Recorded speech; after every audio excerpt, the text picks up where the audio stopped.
And I believe we are live. I actually did this without any problems.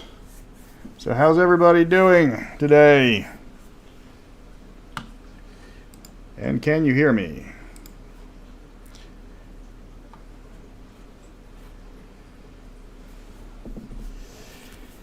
So, let me see. Can y'all hear me okay? I know I haven't had the best track record.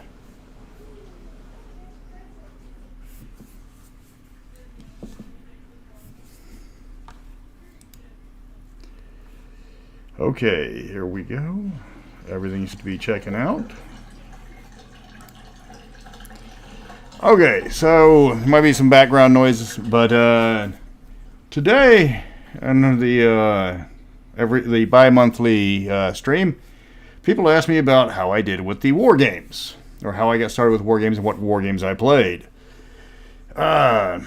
And if anybody decides to come on the channel and spam me with sexual related stuff, trying to get you guys to go click on all sorts of clickbaity stuff, I will warn you that I will take your name and your Facebook thing and send it to Anonymous and tell them that you're Russian.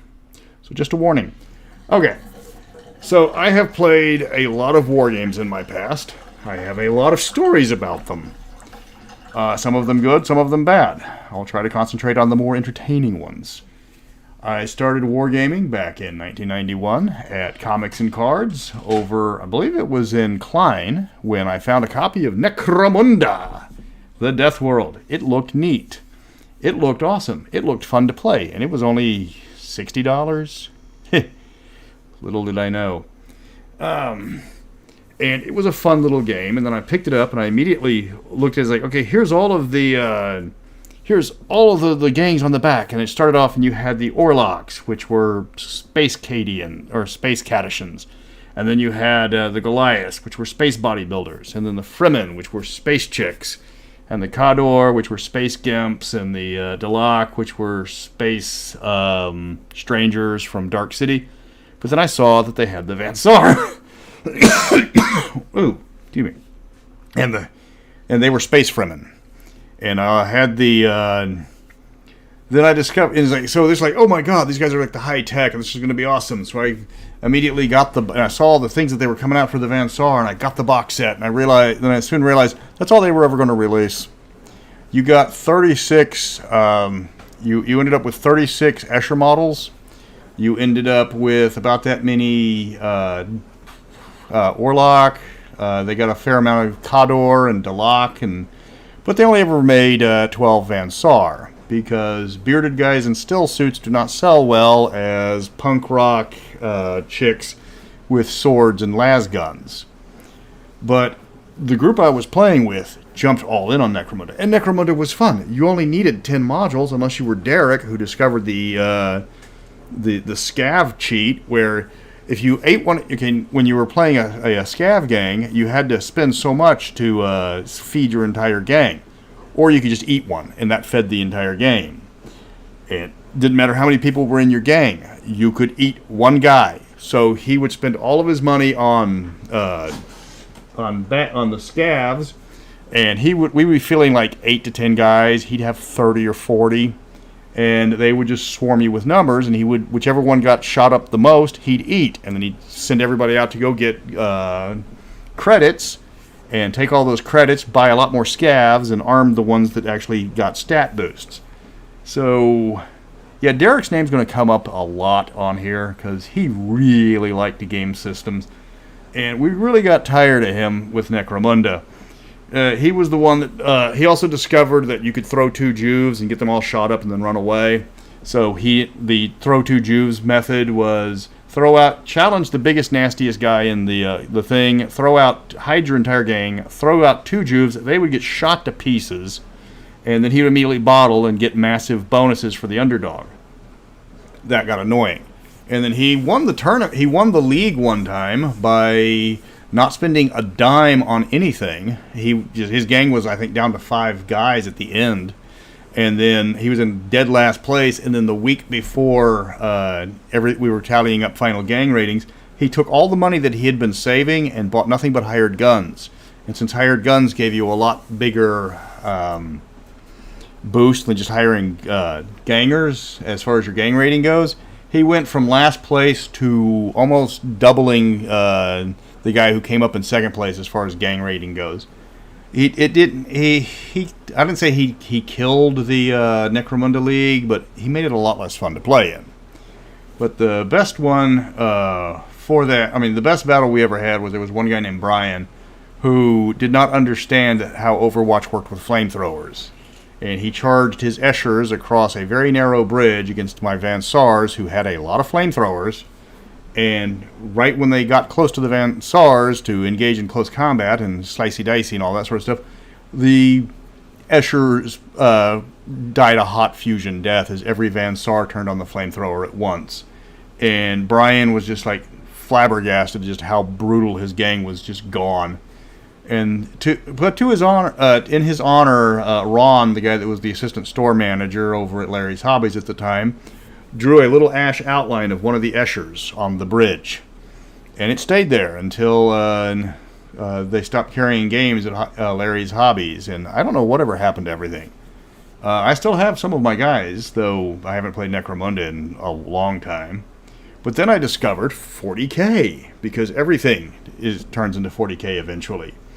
And this was in the early 90s, and the early 90s was the time to play Imperial Guard, because nobody played Imperial Guard, and they just finally got a decent book. But more importantly, they got variety. They got so much variety. Originally, it was just those guys hunched over, these plastic guys, they were hunched over with las guns, and they all looked the same, and they were literally cookie cutter. And then somebody had this glorious idea, like, there's all these planets. Let's make unique miniatures for all these things. So you ended up with the Cadians, which are the boring Canadian guys that they stuck with, and I just do not like the Cadians. That's a boring-ass look. Then you had the Cadishans, or the Space Schwarzeneggers. Then the Talarn, or the Space Muslims. You had the Mordians, or the Space Prussians. And you ended up with the Attillans, which were Space Mongolians, and the Valhallans, which were Space Russians. Space Russians from the planet Leningrad, or Stalingrad rather. And I loved the way that the Valhallans looked. I also loved the way the Mordians looked. And I got a bonus. I got a discount on a Acadian box set. So those were my Imperial Guard, and I had all the tanks, Leman Russ, Griffins, which weren't very good. They were okay. Then you have the Basilisks and the Hellhounds second edition was the glory days of the Hellhound tank. The people that played in second edition have horror stories. Either that or they just took Hellhounds as part of their allied bonus. And I fell in with a rather quirky group of 40k players. We had Lisa, who was my college girlfriend, who inherited her Harlequin army from her boyfriend from Switzerland, who was my lab partner, Eros. It's a strange story, but there are pictures. And she ended up with all these Harlequins, and Harlequins in second edition were neat to look at, but they weren't very good. Then you had Dave Kaufman, who was also known as Deutschland Dave, because he painted all of his orcs in German style. He was also known as Last Place Dave, because the man's luck was not the best. And then you had Tabitha, which was eventually Dave's wife, and she played squats, back when you could play squats. And there was a bunch of other people. You had a lot of Space Marine players. You had Tyranid players. Derek played Tyranids, because he loved the whole eat everything. And that's when I got into playing tournaments. And there was a lot of ways you could play Imperial Guard, but it was mainly crush, run over things with tanks. And one time, Lisa called me up because she had won a battle against this guy that was like super turbo, hyper competitive tournament guy, and she beat him on a lucky ass roll. And she shot his. He was playing like this wolf guard army, which is like there was one squad of wolf guard. She shot the wolf lord with her death jester, manages to kill him with one shot because of Eldar trickery, and then he fails his leadership test, and then she plays one of the strategy cards back when we had strategy cards, so I think they're back, and she pretty much routs his entire army off the table in one shot. And then he challenges her to a rematch, but this time he builds the army specifically to kill Harlequins. So she asks me how many tanks you can get for 2,000 points. And I think at that point I could squeeze 9 in. So he's bringing this army out. He puts it all on the table, and she puts everything in reserve because that's how you played Imperial Guard. And this guy, and the store owner's like, no, I checked her list. She's legal. She's not cheating. And then he's got all these he's got all these autocannons and stuff like that, and he's getting ready to just maul Harlequins. And then the tanks hit. And he doesn't have anything that can scratch tank armor. Yeah, good times. I won my first major tournament with my 40K, with my Imperial Guard. They had just released the Fire Prism and the Falcon. And everybody decided they were going to be Eldar players, because now we had these new super Eldar tanks. And it was boring, so I brought my Imperial Guard to this tournament. It was a 2-day tournament at SanCon. And it was like 14 games. It was like an insane amount to play. And, yes, that Derek, the Bolt 2335. Yeah, he's going to appear in later stuff. So I was like, okay, so what do Eldar have a problem dealing with in second edition? They couldn't crack tank armor worth shit. So I decided to, and they also didn't know how to handle fast attack. So I'm like sitting there, so I build a Tillin Rough Riders, and they had a special character at the time, but they didn't make him because God knows Games Workshop didn't have to make the models that they were selling. But he had the weird thing where he had a cybernetic right arm, and so you had to make it, but you had to make it from a GW part because those were the rules. And there was only one cybernetic right arm in the entire line at the time, and it was from a pit slave from Necromunda. But I had him, and since I was able to create Mogul Khmer, I could have a Rough Rider army backed up with tanks. And then so I sat down and I played the first guy. No, it wasn't 14. It was only 8 games. That's right. The 14 one was another time, and that was miserable. And so I'm playing Eldar for the first one, and it's like, all right. So he's got 2 tanks, and he's got warp spiders, because you got to have warp spiders in second edition, because they were just, I put my template down and everybody dies. The end. But it's like, okay, so we got all these shuriken guys, and we've got all these people, and it's like, all right, you're facing 3 Leman Russes, some Chimeras, so a couple of Hellhounds, and a Basilisk. And I beat him. And then I go to the next guy, and he's got almost the exact same entire army. And I beat him. And then the third guy, almost the exact same army. And it's like, these guys are facing Imperial Guard that they haven't never placed before. And I'm facing the same guy over and over again. And the referee did not like the fact that I was just beating everybody because he thought my army was cheesy because I had too many tanks. But I took no allies. I didn't cheese anything. That was the way you built the army. And if you played, and I played very aggressively, which is, you're not supposed to do that in Imperial Guard. You're supposed to gunline the whole damn thing. It's like, no, imagine if Genghis Khan had Abrams. That was my play style.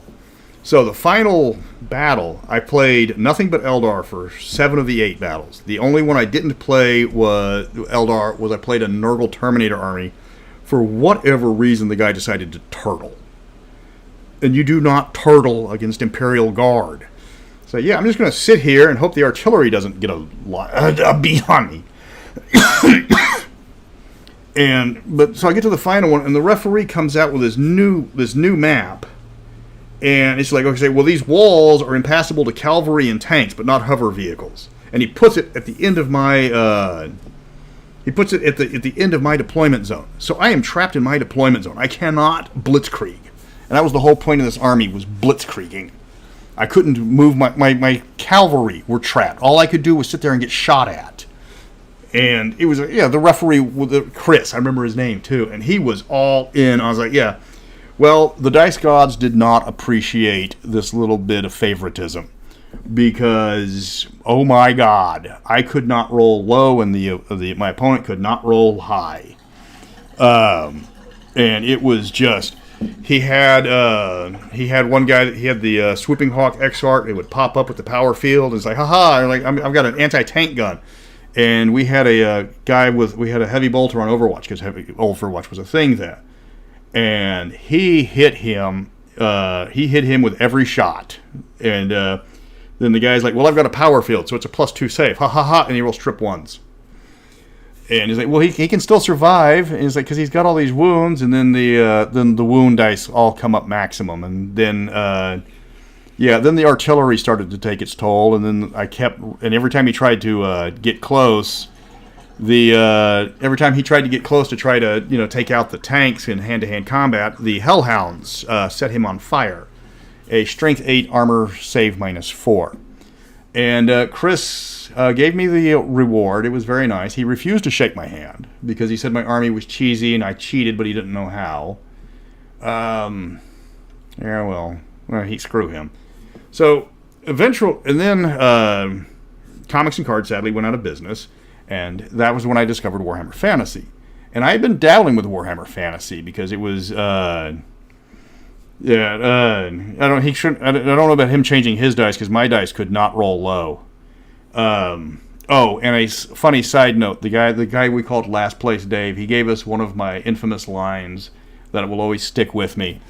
He was never a very good wargame player, at least for the orcs. Nothing worked for him. And one tournament we are playing, and he makes it to the finals. He crushes everybody, get to the finals against me, and his dice go ice cold. I'm talking 12 ones on 12 dice cold. And he is just getting slaughtered. And he finally stands up in the middle of the tournament after everything's gone horribly wrong, and everything's just dying around him. His army is crumbled. And he's playing like he normally plays, with just like bad dice rolls and everything. And he stands up and screams, "Lady Luck, you fickle bitch." And that always stuck with me. Granted, he was also the guy that destroyed his entire army with one shot in a game, which was, it went from funny to sad to morbidly curious. They had a gun they had a hop splat gun, which was a rocket tied to a ball and chain. So the rocket would go forward and it'd sling the ball and chain, and the ball and chain would land on troops and kill them, and the rocket would go, and it goes in a random direction until you roll a misfire, and then the rocket runs out of fuel, and that's the end of the shot. So on average, it should last 3 to 6 shots, unless something goes horribly wrong.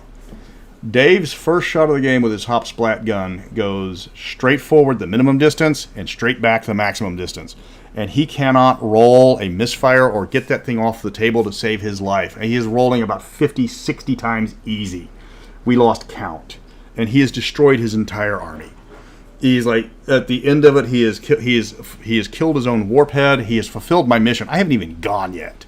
He has routed off most of his troops. He has destroyed almost all the field artillery. The only thing left was, I think, 2 squads of broken orc boys running for their lives, the orc war boss. His ever-present unit of Ogren, because he loved his Ogren, which that was his favorite guys back when orcs could have Ogren, and the Gretchen crew that fired the shot. And his second shot of the game was to turn the orc war boss completely around, fire a blaster cannon into the Gretchen that had just fired the shot, then turn him back around and scream, "Whoever's left, wog," and then charge at a Imperial Guard tank line. Yeah, that was it wasn't my most dignified win, but it was one of my greatest. Second edition orcs were the best. He was the one that discussed. He tried to do they had the rule with second edition where they didn't have standard size vehicles, and they didn't have war buggies. You had to build your own. So somebody had the glorious idea to build a giant war buggy, because orcs were going to go first anyways. Their bonus to go first was +6 compared to everybody else's +2.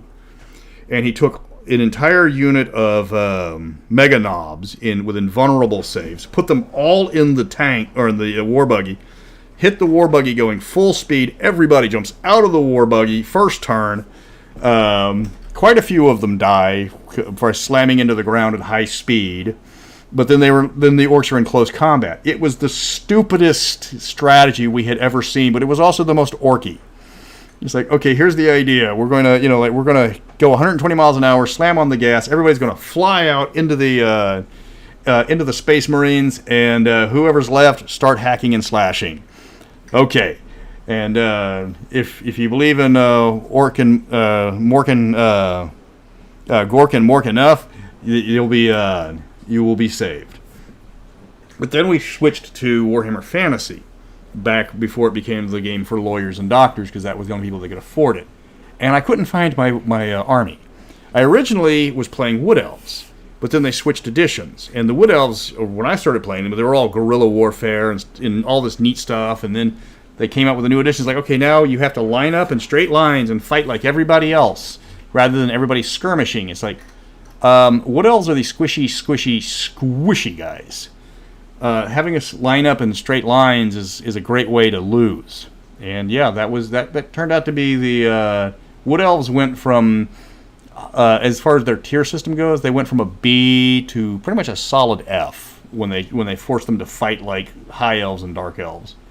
So I switched to a new army, and they had just started releasing the Dogs of War. So I collected all the Dogs of War. I had great amounts of Dogs of War. And if I had kept those Dogs of War rather than selling them, but I didn't sell them, I traded them, and I got a fair deal for what they were worth then. But now you can buy a house for a 2,000-point Dogs of War army, just about. Then I was playing with the Dogs of War, and they were weird, and they were quirky, and they were neat, and then I realized that the Dogs of War had no coherency whatsoever. It was like they were all pet projects, and they did all this. You had pikemen, and you had one unit of crossbowmen over here, and you had these flying crossbowmen over here, and you had these. You had 2 light cannons. Oh, you had giants. Forgot about the giants. And you had these slow dwarves that walked forward and shot you, and they were neat. They had flavor. They had all sorts of, every unit stood out.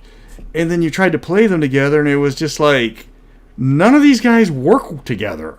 They don't. You can't really do anything with them because there's no cohesion. There's the cannons. Some of them are fast, some of them are slow. Some of them just stand there, and you have to wait for them to get charged. Others are so weird, or they cost so many points, you're never going to use them in a real battle. They were pretty. I'll give them that, but it wasn't a very good.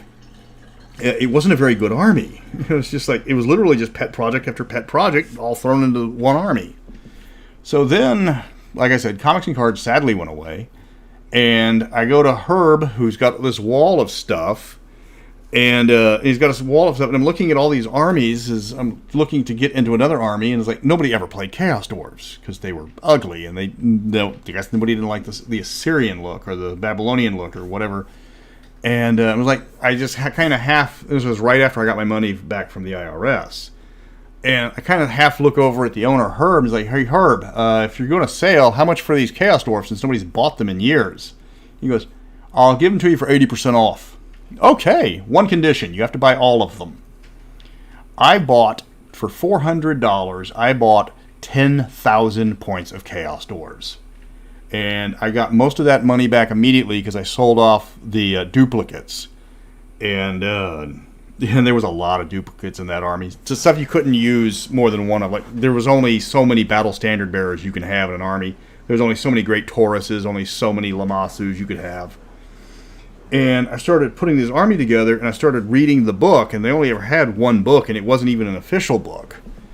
And it was, oh my God, these guys were broken. There were so many different ways you could play Chaos Dwarves, and they always had the new army syndrome, meaning when people come out to play a new game, you think it's time to invest? You think it's worth to invest time learning the rules before you play online? If you want, but I understand there's a lot of problems with the latest. I haven't even been following the 40k rules forever, and they have a problem with they don't update armies from edition to edition. So there's some armies that haven't been updated for 3 or 4 editions, and they absolutely blow chunks. Like I'll just stick with Dark Crusade for most of my. If I want to play 40k, I'll stick with Dark Crusade, or I'll play one of the RPGs. So the Chaos Dwarves had the new army syndrome. So they were such a rare army, nobody knew how to face them. Nobody knew what to deal with. And they had some of the nastiest magic. The Chaos Dwarf magic was pretty much, you were artillery pieces. You didn't have wizards. You just had you had a secondary artillery phase because everything was offensive. You had your bolt throwers. You had your rocket throwers, which were basically stone throwers with a slightly better chance not to misfire. And then you had the earth shakers, which were the, oh my god, what were you thinking? You fire this cannon, and then it lands, and then you roll 2d6, and everything within that many inches in the radius. So if you rolled a 7, everything within 14 inches of the impact point moved at half speed and couldn't shoot. Which, if you were playing a Wood Elf army, you couldn't have designed an army better to kill Wood Elves if you had tried. And everything was fire-based for your magic. You could do so much with Chaos Dwarves. It was hard to lose with them. Like, somebody complained that he didn't like the fact that I would turtle with my dwarfs. And I was like, well, I'm speed 3. What the hell else am I going to do? And he kept complaining. He's like, well, all you do is just sit there and wait for me to come to it. And so one time I took my 40 bull centaurs and charged down his line, and he discovered the hard way that if you wanted me to come out and hit you with the Chaos Dwarves, I would. Or then I would took the 300 hobgoblins in 3 units it was 150 hobgoblins, 3 units of 50, with the Chaos Dwarf Battle Standard Bearer in the back, not part of the unit, flapping the Stubborn banner. So you had, with a reroll, all these hobgoblins with leadership 10, got to reroll, and they never reduced their leadership for losing. So they were the ultimate sponge units. So there was, like I said, there were so many ways to play the Chaos Dwarves, and it was brutal in just how effective they were. But they didn't. Again, they let them die.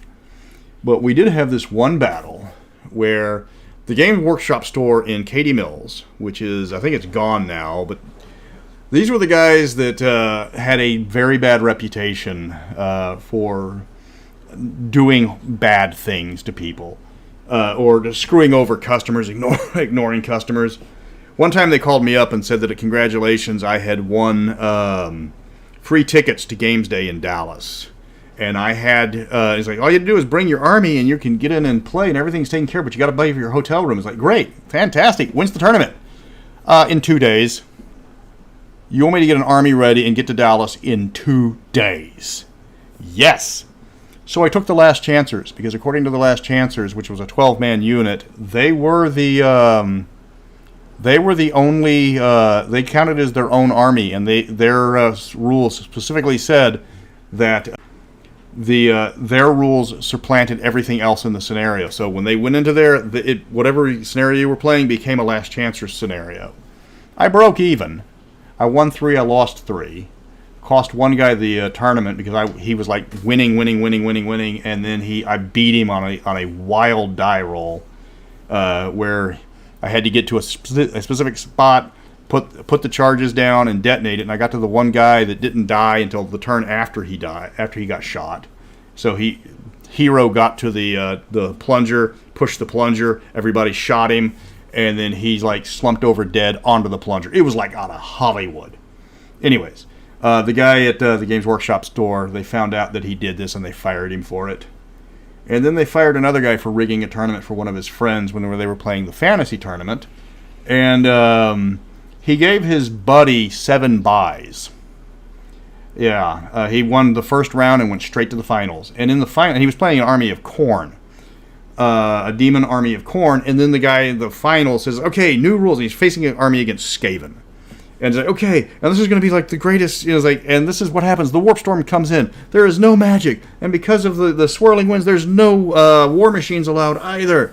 It's hand-to-hand only. Yeah, you're throwing Skaven against demons of Khorne with no magic and no shooting. Yeah, at least, and he didn't even give him Vaseline for that tournament. Anyways, so they did have this one idea, the Archeon thing, and they wanted to have a massive game that they could put on into the White Dwarf magazine. And so, but they kept track of who had big armies. They watched who were the whales, and I already had bought my army. And they weren't selling Chaos Dwarves, so I didn't need to have. They didn't need it, but they knew I had 5,000 points. So they called me up and says, we'd like you to bring 5,000 points of Chaos Dwarves, and you're going to be part of the Evil Alliance.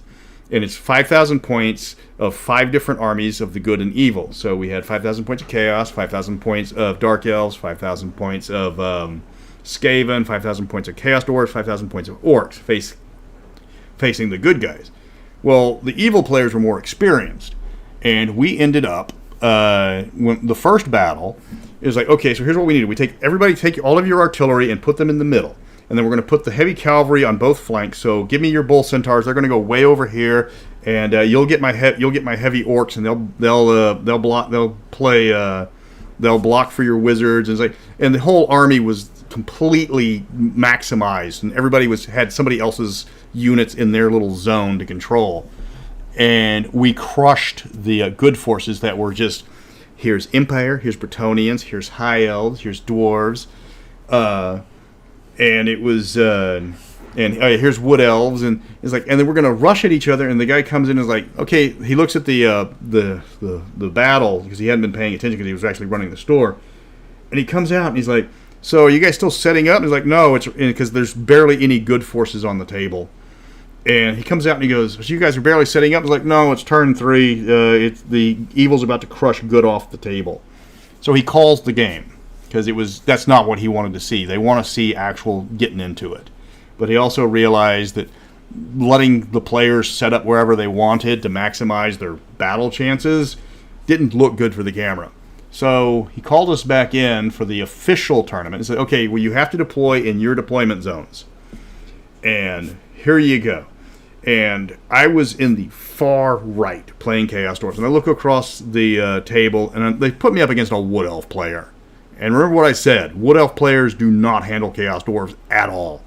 We set things on fire, we keep you from moving, and we stop you from shooting. And if Wood Elves can't do any of that, they ain't going to win. And we go down the way, and it was like the 2 center armies were Chaos and Empire. And then you had Dark Elves versus Wood Elves, Orcs versus Dwarves, Skavens versus Bretonnians. And the first shot of the game, the good guys go first. And we had to take Archaon as the army leader. First shot of the game from the Great Cannon takes Archaon straight off his horse. The guy rolls perfect. He guesses the distance right, gets the bounce die, hits Archaon. It's got a 1 in 4 chance of hitting the horse instead of Archaon. He rolls a 6. The cannonball hits Archaon directly. Archaon's got I think a 3+ invulnerable save. He rolls a 1. He's got 4 wounds. The guy rolls a 6 on the wounds. All of the dice come up. All the dice for the wounds come up, not 1. And Archaon gets taken off that horse in the first shot of the game before anybody else has done anything. It was hilarious because he's like the Chaos player's like looking at the general, the great general of the Chaos is now smeared all over the troops behind him, and he's like, he looks at him and he goes, "We're pretty sure he's okay. He's gonna be all right. He's gonna walk it off." And that battle ended up, it was terrible. It was a terrible game. It was just absolutely, the Bretonnians and the Skavens smashed each other to pieces. The elves destroyed each other. The Chaos and the Chaos and the Empire took each other down to nubs. The Orcs got destroyed by the Dwarves, and I set fire to all the Wood Elves, and they ran away. And we ended, so like I guess round 5, and we're supposed to be playing this until we've scored so many victory points. And the only 2 armies left are me playing my Chaos Dwarves over here in the far right corner, and the Dwarf player over on the far left corner. And it's like 2, and we have like 3 feet of deployment zone, and so he is 15 feet away from me on a board. On the game board, and we both move speed 3. So we're like, okay, I think it was turn 24 that we couldn't bring any of our war machines. Hello, how to D&D, and we couldn't bring our war machines because war machines are stationary, and they only have a range of 6 feet, for which most games that's more than enough.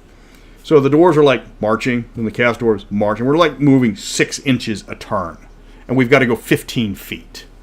So at turn 24, I just look at the dwarf players like, all right, we'll call it a draw. Say hello to Aunt Margaret for me. Right. And Cousin Patty says, come and visit sometime. It's like, and then you got to keep playing. It's like, we're another 15 turns before either of us are in range. And it was like the most anticlimactic, great battle of all time. He's like, we eliminated every army that moved fast. And that was, Warhammer, but Warhammer Fantasy died because it got too expensive. I mean, oh my God, it was jokingly said that at the end to play it was $1 a point, and you had to play 2,500 points. And there was some strange people I played with. Like there was one guy that played High Elves. We called him Harcourt Fenton Mudd. I think his real name was Chris. He had a handlebar mustache, and he had a strong resemblance to the guy that played Harry Mudd. And he made it a point to point out that all of his maiden guard and his High Elf army were bisexual. It was in his army list. It was actually in his army list that he pointed this out. And that was when Lisa came over and it's like, so how's it going, Lisa? And he's like, he has the word bisexual in his army list. It was a weird one. And that was the then the chaos. Then I gave up on the Chaos Dwarves when I went to the games day with them, and I just obliterated everyone. And I was like way ahead on points. And then the guy came and was like, you didn't take enough units, and you didn't paint your army in a traditional style. You didn't take enough core units because you had to take 6 different core units. And it's like, 6 different core units? Well, I have 6. Yes, but they're all the same core unit. Well, my army only has dwarves with axes and dwarves with shotguns. Well, I'm going to have to gig you for it because you had to take 6 different core units. And it's like, so you should have taken, you could have taken hobgoblins. Like, hobgoblins don't count as core units. Like, okay, well then I'm going to have to zero out army comp. So that's going to, and your army scheme is black and gray, and the army scheme for Chaos Dwarves, we would have preferred red and black. So I'm going to zero out your paint score too. So you were in first place, and now you are in 17th place. So you are out of you are in the losers bracket now, despite going 6-0. I don't think there was a jury that would have convicted me if I had reacted the way I should have. But anyways, so got out of Warhammer Fantasy, and then I found there was a new game. There was World War I in space, and it was Warzone. Interesting rule set. And that was the one, and it was you had the space British, the space Americans, the space Germans, the space Japanese, the space robots, the space Catholics, and the space forces of evil. And originally I got in with the British because I loved the way the trenchers work. And Warzone, as far as the original first edition Warzone, you didn't have phases. You had actions. So a trooper would have 3 actions. You could move, shoot, aim, shoot, move, shoot, aim, different ways. And it was just, if you would roll under, you would have a certain number that you would roll under. If you rolled under it, you hit, then you would roll your weapon strength and a d20 and see, you try to beat their armor. And it was a neat game. And, I was pulled away by friends because I was livid, because it was obvious that I was never going to have a chance to win. And first edition Warzone, it was neat. They had all these weird units, and it was ungodly broken. Oh my God, you could just build things using the rules that were just stupid. You could take a Doom Trooper, which was like a super special agent, and somebody gave him the big heavy machine gun, kitted him out. He was like 96 points. If you gave him the big heavy machine gun, the parachute would let him drop immediately where exactly he wanted, and he'd give 4 actions, and the machine gun gave him 4 shots per action. So you would just put him anywhere on the board, and he would gun down everyone. And it got to the point where it's like we had to ban that from tournaments because people would pull knives. Oh my God. Yeah, go get Lily. Oh, hold on just a second. We just had an accident of the feline variety. I will be right back.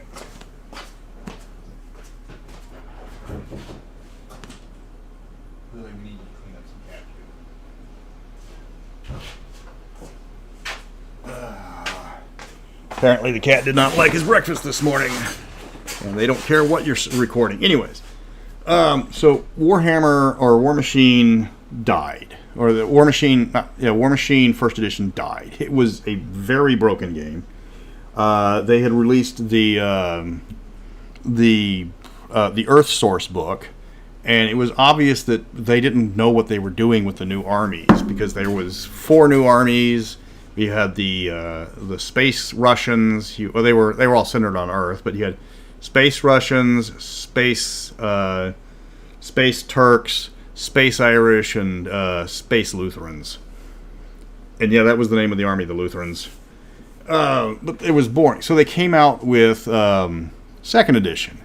And I really didn't like the way that the Imperials were played, because I bought them because I just loved the look of them. And I just didn't really care for the way they played. It was just like, okay, we shoot, shoot, shoot, and stand still. Shoot, shoot, shoot, and stand still. And gun line. I'd already played a gun line. That's all right. So I switched to Space I played Dimnagognis, the Dark Lord of Disease, Decay, and lousy pickup lines. Imagine if Nurgle was on a keto diet. That's Dimnagognis. Lots and lots of horrible... Dimnagognis had lots and lots of zombies, lots and lots of cultists. They weren't the best in the world, but they could take a beating. And they had some interesting stuff. And it really wasn't... Second edition died after, I think, 2 game books. They came out with some really nice stuff. I really loved the miniatures. I still have quite a bit of the miniatures. But I can't say much about the game, because they came out with the German book, and then they came out with the American book, and then the company went tits up, because the people with the money decided they wanted to get into cell phones. Granted, it was like I think a Swedish company.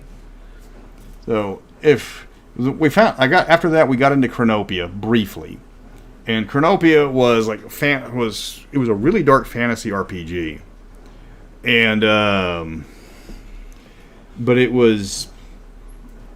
the rules had serious problems. I played the Sons of Kronos. And the Sons of Kronos were the Conan the Barbarian types.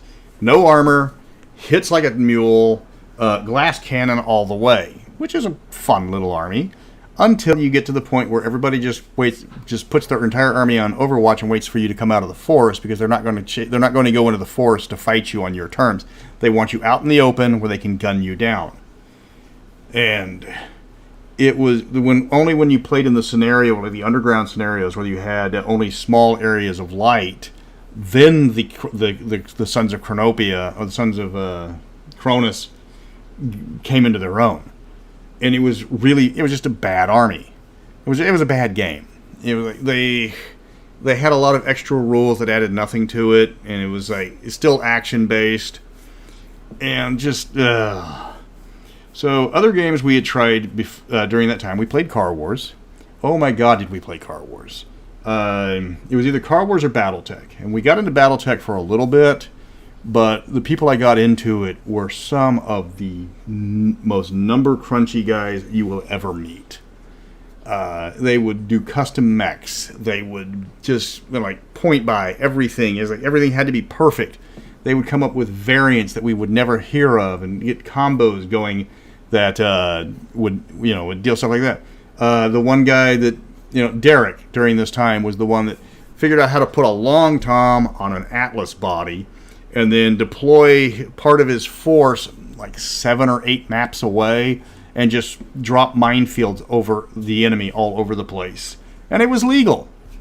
Then somebody else came up with the idea of, for those people who play Battlemaster or play Battletech, if you're not familiar with the Savannah Master Rush, yeah, that was one of the glorified ones. A Savannah Master was a small hovercraft.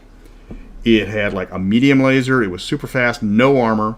Well, what they did was they would abuse the rules for ramming. and you did damage based on the difference in tonnage. And what he did was he would strip out almost all the armor, get rid of the medium laser, and take 2 tons of machine gun ammunition. And he would mount them in cargo and in the gun slot.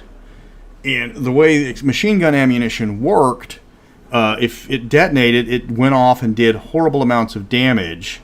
It would set it off. And he would just take these Savannah Masters and go 90-0 and ram the Battletech or the battle mechs, and they would explode.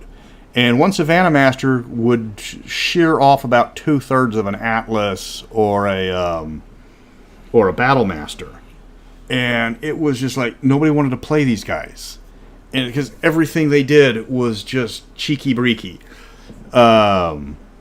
And it was like, okay, I'm facing what, 20 Savannah Masters? That's what we agreed to 500 tons, and you're taking 20, 30 Savannah Masters. All of them are just no weapons, just machine gun ammunition. They don't even have a machine gun on it. They're just giant car bombs. And it got stupid, and then so everybody switched to Car Wars. And then we played Car Wars to death, at least until Car Wars killed itself, because Steve Jackson Games didn't know when to quit.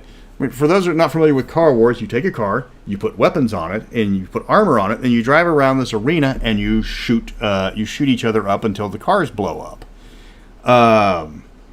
And you had classes, which was basically a class 35. You had $35,000 to build a car. And the higher the class, the more devastating the cars were. But the lower the class, you actually had to put a lot more thought into the kind of weapons you could put on there. Because if you're playing Class 5, which was really fun, but it's basically you're playing golf carts with machine guns, you don't have much armor, your weapons suck, and you're not dealing with a great suspension. But everybody had the same problem. So you had to try to outthink your opponent as you're all dealing with limited. Yeah, it was Twisted Metal a decade before Twisted Metal. But like the low stuff, you're dealing with everybody's dealing with suckage, and how do you make your guy suck less than everybody else's tank or everybody else's car? And we would come up with all sorts of weird ideas. Like I had one car, the Pepper Box, which was like 6 machine guns mounted together, and did a horrific amounts of damage if I get hit.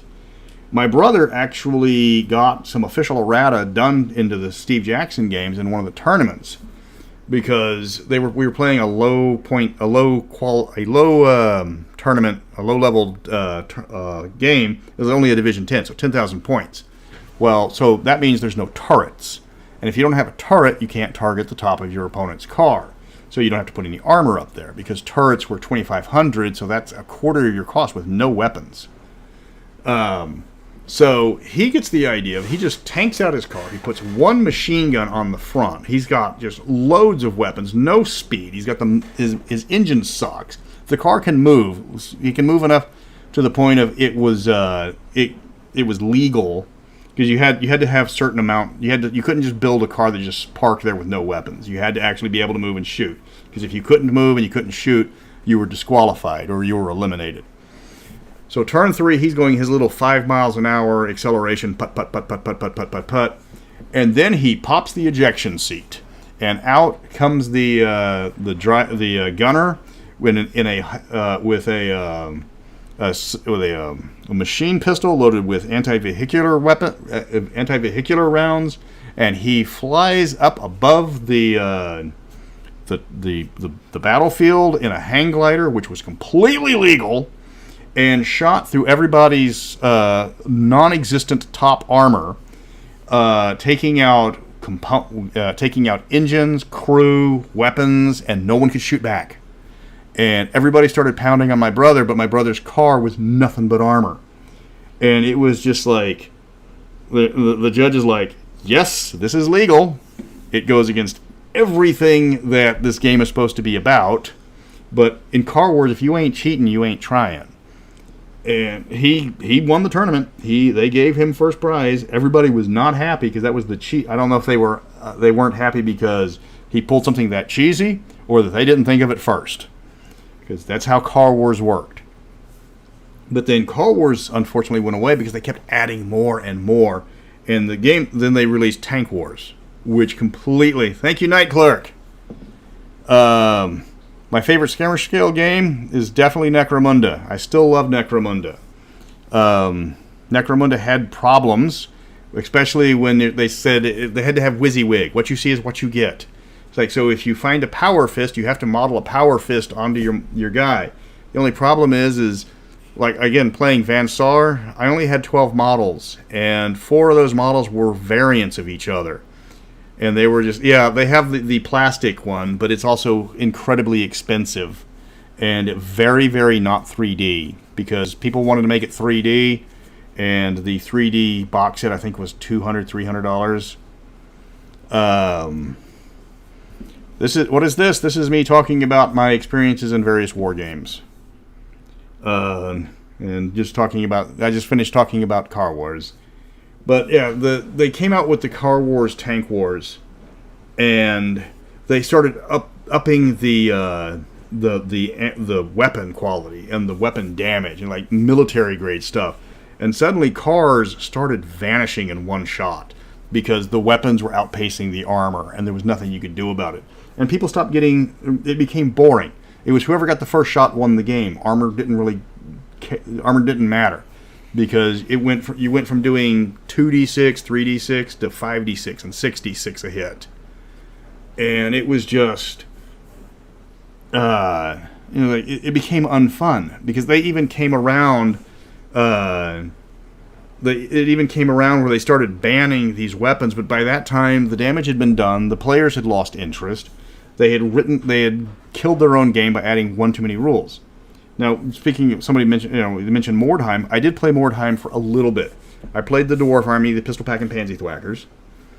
And again, they were all dwarves, and as obvious, and they all had 2 pistols. And we walked around shooting people. And Mordheim tried to capture the Necromunda vibe, but where Necromunda was, every character could be their own hero. Mordheim, you had 5 guys that could be heroes, and then you had everybody else was just like gangs of disposable troops. And what we did was we had I just took all of my dwarves and made them all of my expendable dwarves and just made them in groups of 1. So it greatly increased the chance of getting heroes, because heroes is how you advanced in the game. And you had to get heroes quickly, but people got tired because the Necromunda rules are like we're scavenging and we're running up and down ladders and we're shooting people. It didn't translate well into fantasy. Then we did Battlefleet Gothic, and that one we tried, but that one was they released the rules for the Necrons, and that one was what killed it. Because the Necrons were one of the few armies that they ever released that they issued an apology for. It was like, okay, Necrons don't actually have to roll to hit. If they just get within so many centimeters of the fleet, they automatically hit and do horrible amounts of damage. I played Space Marines. I played. Thank you, reminder. Yeah, I played the Space Marines. We played. I chose the Wrath of Korak Space Marine chapter because they were mentioned in the one of the side books, and they were only ever mentioned once. They was like, okay, there's an Orc Wog on this planet, and it's like, and we're going to dispatch the Ultramarines, the Dark Angels, and the Wrath of Korak. I'm like, okay, who the hell are these third guys? I don't care about the other 2. Those guys are boring. They always talk about those 2 guys. Who are these third guys? Tell me more about these guys. No, we're not going to tell you about them because we don't care. Go buy more Space Smurfs. Matt Ward would make it happy if you just stuck with the Space Smurfs because they're better than everyone else. And people started getting into Battlefleet Gothic, But then the rules started to suck, and again, they came up with they released the Necron army, and all the people that wanted to win the tournaments started buying Necron fleets because Necron fleets were busted. Like the Eldar, especially against Eldar fleets, it was like whoever designed the Necron fleet had obviously had his ass beat by the Eldar fleets way too many times, because like the Eldar, their whole thing was maybe you hit them, maybe you didn't know because you would roll, but there was a chance you missed no matter what you rolled. And the Necrons didn't roll. They just got next to the Eldar fleet, and then the Eldar fleet took horrible damage because of the Necrons if dealing massive criticals if you didn't have shields. And it was just people stopped playing.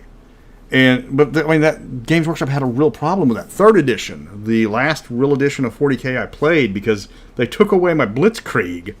You can't. I wanted to blitz in with the Kriegen, and said no. He's like, your tanks are now bunkers with guns. Oh, and your Imperial Guard, if you try to shoot double like everybody else does, your range is halved, so you only shoot 12 inches. Oh, if you move forward, you only shoot 12 inches. So you just sit there and shoot in the one turn before everybody charges you and kills all your guys. Yeah, that's all you can do, and hope you roll high. Yay. 3rd edition was not kind to Imperial Guard, but they'd completely written out the Harlequins, and Lisa was just livid because her entire army was no longer part of 40K. And then one day they released in one of the Games Workshop official things the Harlequin list, which was not play tested, which in 2nd edition, Lisa was about a 50-50 win rate. The Harlequins were a gimmicky army, and the gimmick didn't always work. And then they had the 3rd edition came out, and Harlequins changed where they would put at the start of their first turn, they would put a marker down, and that was the webway portal that the Harlequins had just opened that you could put anywhere on the table, anywhere at all. And you would put that there, and then you would roll on your Harlequin chart. You would roll on your Harlequins, and they would deploy like they were coming out of reserve. So you would get about 50% of your army in turn 1, anywhere on the board. They were basically deploying in hand-to-hand combat. Oh, and the Solitaire had a movement of 14 when it charged, which was their super nasty close combat guy. But for every inch that it didn't move, so if it charged 1 inch and it didn't charge the other 13. It added 1 attack for every inch that it didn't move. So the Harlequin would deploy 1 inch away from the Bloodthirster, and then charge in with 13 attacks plus its normal attacks. It would get 17 attacks. It would have the it would be hitting on. It would take all these. It had the Domino Mask, which halved their weapon skill. It halved the weapon skill on the Harlequin Mask halved the weapon skill of whoever they were fighting. So the Bloodthirster went to weapon skill 5. Just an example of Games Workshop screwing things up. So the Harlequin was always hitting on a 3+. It had a Harlequin's Kiss, which means it wounded on a 2+, and it had Power Blades, which made the Harlequin blade a power attack, so they got no save. So the Harlequin charges the Bloodthirster, gets 15 attacks. That's just good round number there.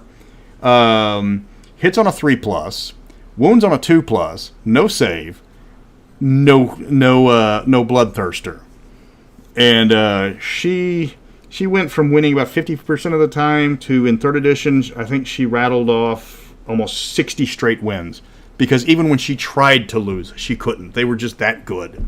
They would just like show up, slaughter everything, and it's like.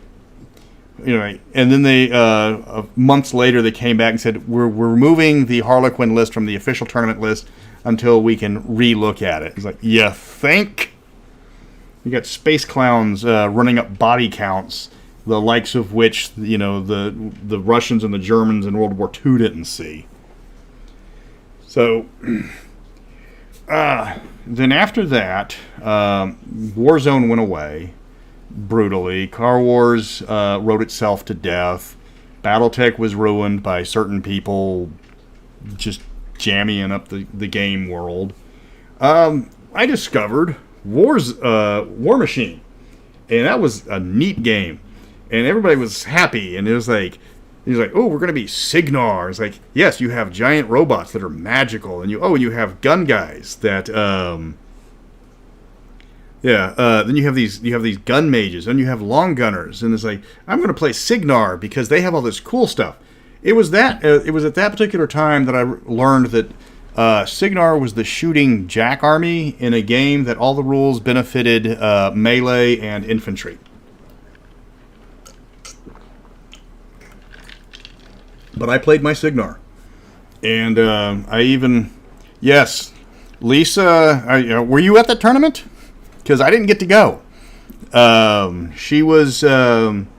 Lisa was endowed. She was, of all things, she was an Aborigine from Australia that had grown up in Alabama. She was actually born in Alabama. Her parents came over in the late 60s, early 70s, because her dad was trying to get away from the fact that Australia was kind of a shithole for his people back then.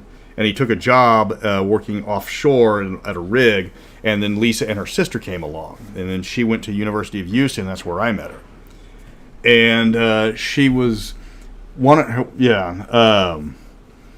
so she goes into she says she's going to go to a tournament, and she's going to see what happens if she uses her feminine wiles. So she goes to this tournament, she's wearing blue jeans, and according to everybody, a baby blue bikini top. And that's it.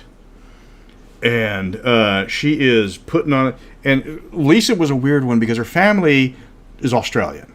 Very Australian. Her dad looked like a black Charles Manson.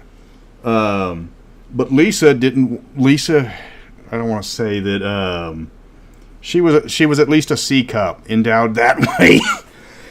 So you are opening yourself to a big can of worms, buddy. Oh, well, she tells the story better than I do.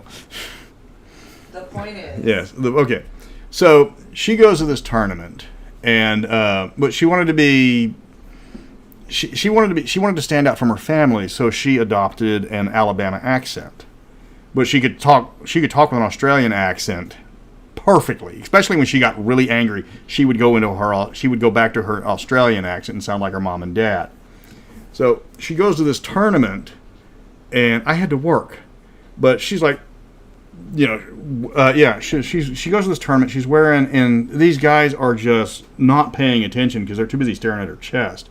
And she comes back with the biggest shit-eating grin on her face, and she's got the tournament win. She's got everything. And she goes, so how did it go? And she goes, they were forgetting the shooting phase. And then I think she finally got out of 40K when it stopped being fun. But yeah, so I got into Warmachine, and I got in early. I mean, they hadn't even released half my army yet. And I had to work around and try to figure out what Signar was, because a lot of people don't realize that the ability to come up with new ways to win with an army can be its own strength. Like Chaos Armies of Khorne, they only got one strategy: get them. If you get around the get them strategy, you're gonna beat them. If you're able to play in a way that they don't know how to expect, then you're gonna have them on their back foot to begin with, because they don't know what to expect. They can't build an army to beat your army if your army has multiple ways to win. And we played Warmachine, and we played it to death for the first edition, and there was a lot of people playing. I don't know why I didn't send out an alert. I posted it up like a week ago what this was going to be. So we were talking about, anyway, so we played it, and first edition Warmachine quickly became Hero Hammer, because there was just so many things that the basic troops had a hard time killing the heroes. It became to the point of, I think, Eris, the Witch Hunter, had 17 separate special rules. And she was only surpassed by First Mate Hawk when they released the Pirates. So I started playing competitively during this time, because when you won in first edition, they would send you this gold card of whatever you won with. So I made a point of not playing. If I won with a unit, I would not take it for a tournament because I already had the card. I tried to make a point of getting gold cards for crappy units. Getting a gold card for the Trencher chain gun was the proudest moment of my life because that thing is wasted table space. Again, Warmachine punished guns. They wanted you to get up close and smash face. So the guys with the heavy machine gun that's with the Gatling gun in the trench that's crew served, heavy mounted, large caliber, has a range of about 25 feet. And it was the artillery was terrible. But I kept playing because I kept like, okay, so Haley has I even wrote a strategy guide for it back when it was on the Warmachine forums. Like, okay, so Haley has the delay and punish. Kane does the run and gun. Stryker is tank up and have everybody march in formation. Then Commander Nemo does the chess pieces and so forth and so on. And then they said, okay. No, unfortunately, it wasn't real gold, but they did give you a tournament coin. They give you these prize coins and say, "Congratulations, you've won. Here's a little coin." And the coins were nice. And eventually, I won so many of them, I used them for focus tokens. But I didn't go into a tournament bragging that I was good. Like somebody said, when you go to a tournament and you want to know who's the easy wins, look around. If you don't see them, it's you. And we would go to these tournaments, and like when I was living in Baltimore, I went to one in Delaware, and I had the one opponent, this one guy I was playing. Oh my God, I was beating him, and he forgot this one thing. He asked me to take his move. He asked me to take a move back so out of the kindness of my heart, I said, "Yeah, you can take the move back." And then later on in the same game, I tried to okay, let me redo this because I didn't mean to move him here. He's like, "No, you placed him there. He stays there." It's like, I let you take a move back. Yeah, but I want to win this game, so I'm not gonna give you the advantage. I'm not gonna give you the same favor that you gave me because I want to win. And then the judge, so he beat me, and but then it's like, so I go into the finals, and I'm like, I'm out of the prize because there's like the top 3 prizes, and we've all got one loss, but the guy, except for the one guy, and then my only loss is against him, but then he comes in second, and the judge gives me first place. And it's like, what? Why? And it's like, well, because you had such large margins of victory. It's like, okay, but win-losses always takes precedent over margin of victory. Then I later find out that the judge rigged the tournament because he didn't like the guy that I beat. And I'm like, yay! I get, and like, I like all the money that you gave me, which let me get the boom howlers, but I don't like the fact that you rigged a tournament for me. And then they came out with Hordes, which was like Warmachine, but far superior mechanically because there was no downside to it. In Warmachine, it was all about asset management. You had these focus tokens, and you would give them to your jacks, and you could use them to cast spells, but you only had about 6 on average. Well, the Hordes guys, you riled up your beasts, and they would gain fury, but you had to take the fury off, or else the beast would go horrible things. Well, sometimes you wanted the beast to do horrible things, so there was very little downside to letting the beast run rampant because you would just get them close to things that you wanted to kill, rile them up, and then just let them go crazy. And then the tournament meta started really taking hold of Warmachine. And in a game that had, I guess, about 17 factions, you go to a tournament, you would play Crix, the fast spelly guys, Legion, the fast shooty guys, which can do melee, the Circle guys, which were really fast. You noticing a theme? And then, yeah, the Warhammer Hoarders played win at all costs. There was only 4 tournament armies that you would ever see. And it was like, for me to win with Signar was a feat.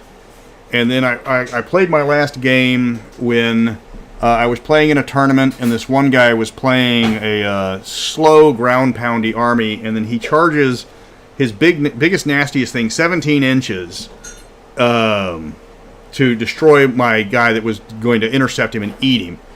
And I was like looking at the judge, like, can he's only got a speed of 4. How's he moving 17? He's like, let me look at it. Oh, it's legal. And then later on, another judge that was playing in the tournament, so he didn't have any standing to point it out, said, yeah, that judge, he let him cheat. That guy can only move 7 inches total. He let him move him an additional 10 because he didn't like you. And washed my hands of it, sold my army, and walked away. It was, a bad judge will cost people playing a game.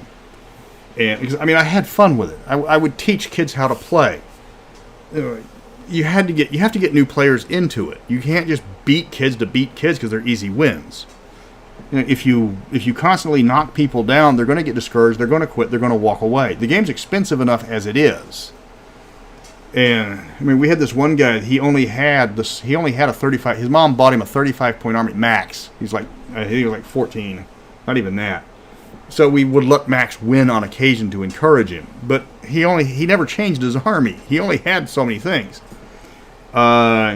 He was there when we discovered the shake weight commercial. We were playing at his father's house, and there was 4 of us, and we saw the shake weight commercial in the middle of a tournament. Well, not a tournament, but a league. And there was Pink Tank Top shaking that weight. And we saw this on the television, and we started giggling. And then we started laughing. And then Max was like wondering why his father was in tears and why Mr. Travis had just fallen out of his chair laughing. And then the whole thing is, so we watch this and we're just roaring. And the league comes to a halt. And then Max's dad takes it. Hold on. I've got TiVo at the time. And so he rewinds the commercial. And we watch it again and again. Finally, Max's mom comes out and starts beating all of us with her hat, because that was not something her son needed to see, he didn't need to know what the hand jobinator was. That was quite possibly the funniest default I have ever had in a game, because everyone had to stop playing because we were laughing so hard and we couldn't continue playing. That commercial is the stuff of legend. So, no, we had a lot of fun playing in the games. There was this one guy named Ian built a scale of Helm's Deep for Warmachine, and we played this giant Helm's Deep game. It was like all the Signar players, because I ended up with about 3,000 points of Signar, because I was a collector, and there was this circle. I play Battle System. No, I never played Battle System. Because I had the Warmachine system from the Back Me and the Rule Cyclopedia, and all of the modules that I played in for Battle System also used the Warmachine system, so I just used that one. I did try War Master once, and nobody liked it, and we stopped playing it. And I did play Epic for a little bit. I played Squats because I liked the train, but they stopped supporting Epic. And we had to wait, there was going to be a 3-year wait before they released Adeptus Titanicus. And I did take out a huge ass Titan with one shot with the Earthshaker or the Dwarven assault cannon, and it was glorious. Never do that again. It was like one in a million shot, and I did it. Malifaux, I played Battletech for a while before the min-maxers made it not fun, and everybody switched to Car Wars. Malifaux was strange. I never got to play it because I was running the game store, and right when Malifaux had taken off. Twilight 2000 is a skirmish-style game. Yeah, but it would need a lot of tweaking.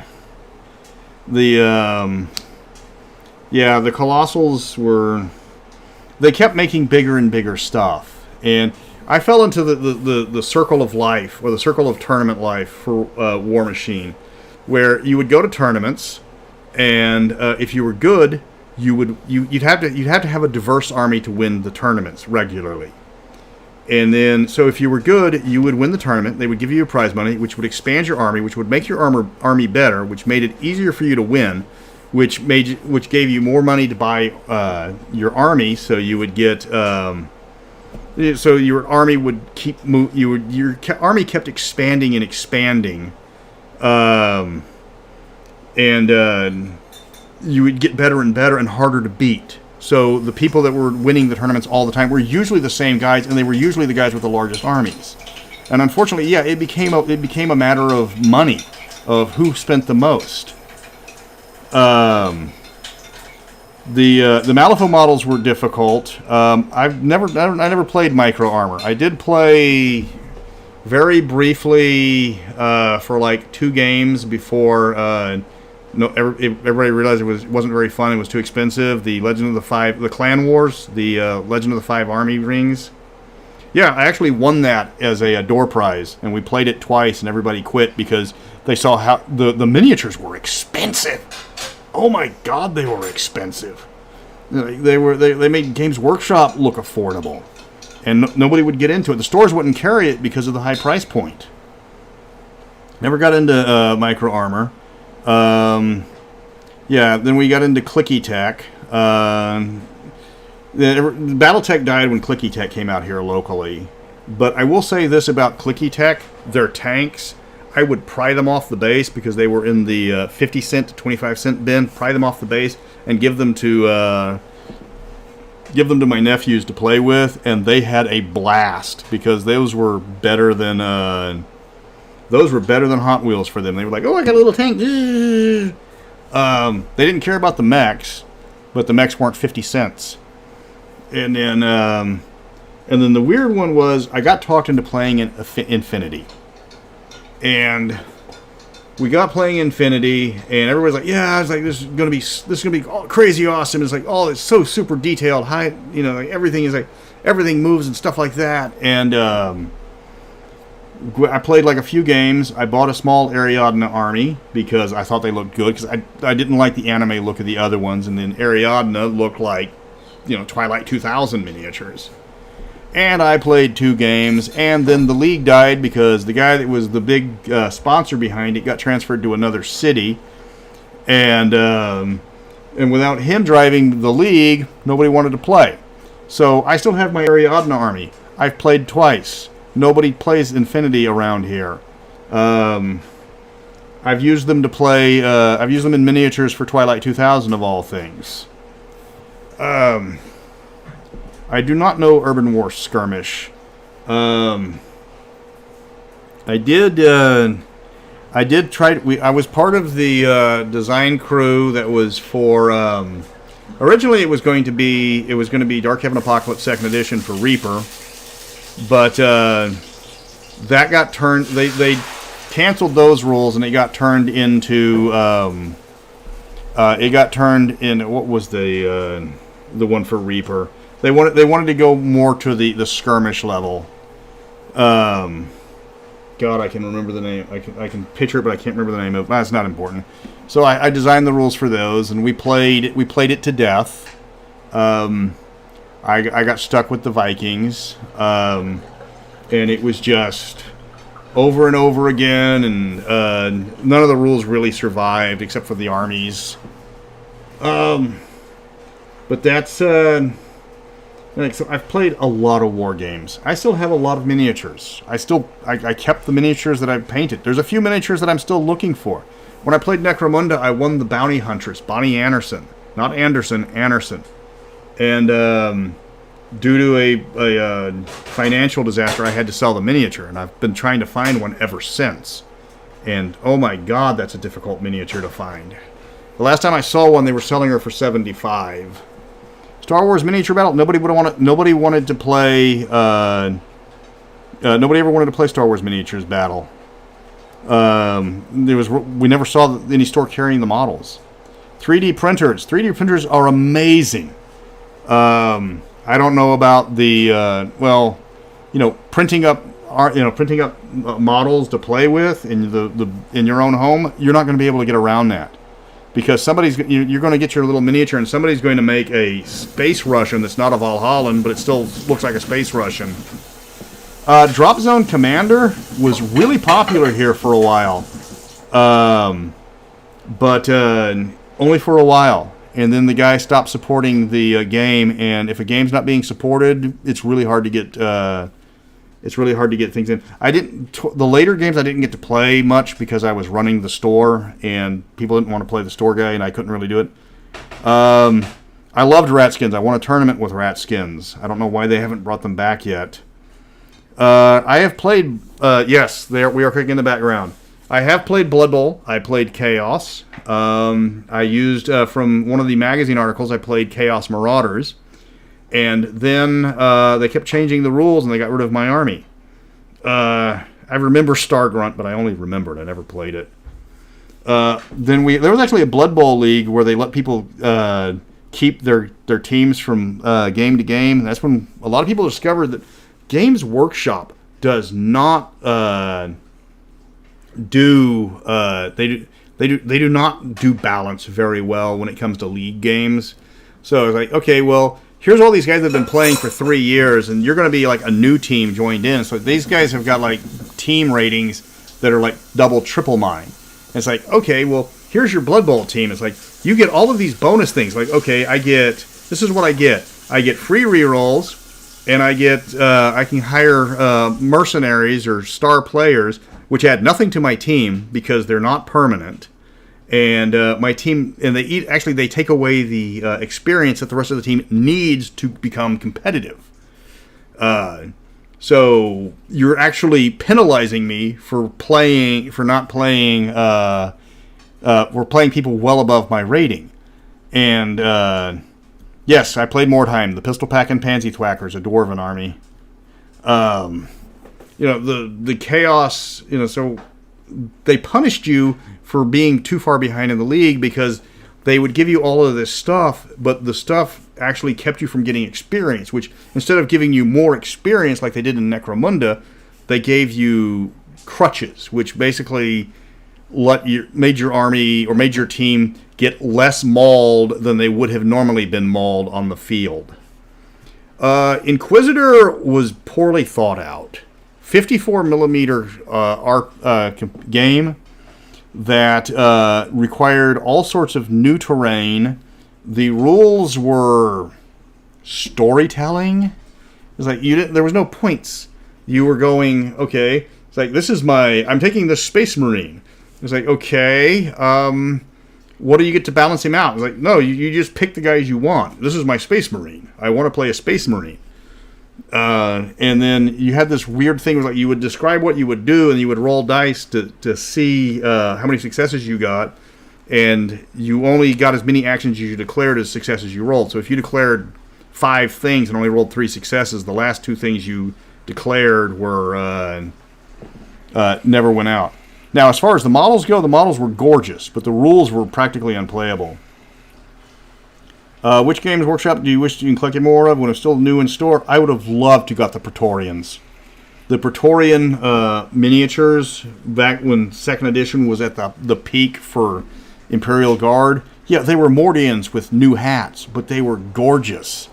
And they were the Zulu War British with las guns. I loved those guys. When we played a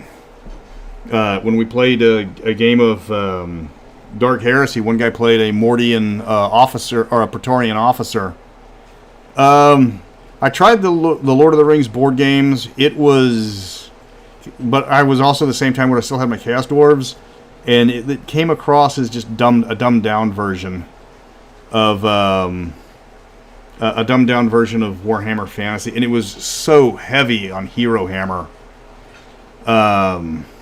Aragorn could take out a dozen orcs easily, and why are you taking minor troops? You take the heroes. The heroes are the ones that have all of the bonuses and abilities. The troops are just there to die.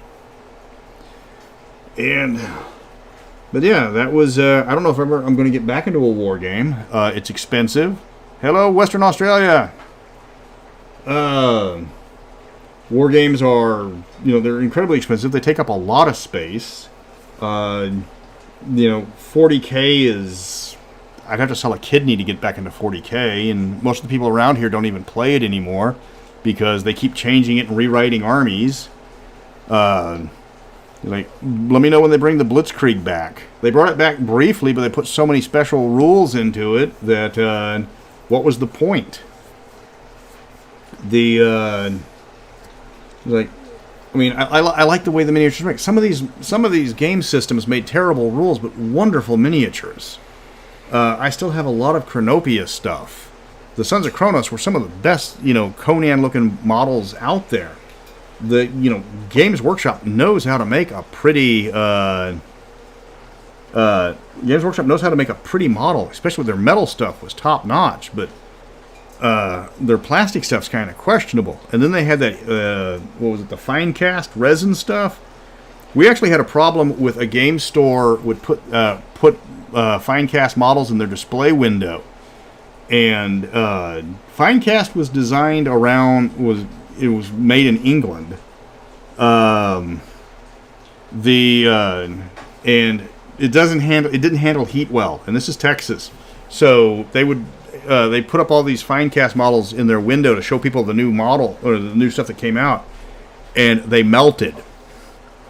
So Games Workshop got a really angry letter. Predominant game in my area lately, mostly it's the Fantasy Flight game Star Wars stuff. I know a few guys that play Battletech in Houston, but they're on the opposite side of it, which might as well be on the other side of some states.